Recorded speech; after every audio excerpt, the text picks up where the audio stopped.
Tama yan.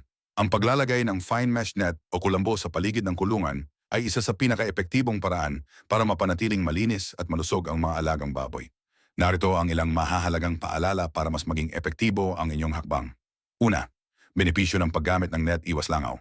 Ang langaw ang pangunahing nagdadala ng dumi at mikrobyo mula sa labas patungo sa loob ng kulungan. Iwas lamok.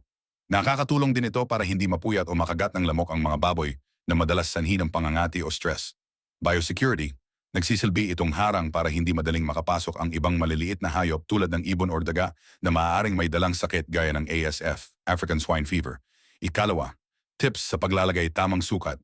Siguraduhing sapat ang liit ng mga butas ng net para hindi makalusot ang mga langaw, pero dapat ay nakakapasok pa rin ang sapat na hangin, ventilation, para hindi mag-overheat ang mga baboy. Double door system.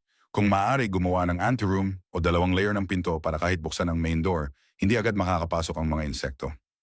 Regular na paglilinis. Ang mga net ay naiipunan din ng alikabok at agyo sa paglipas ng panahon.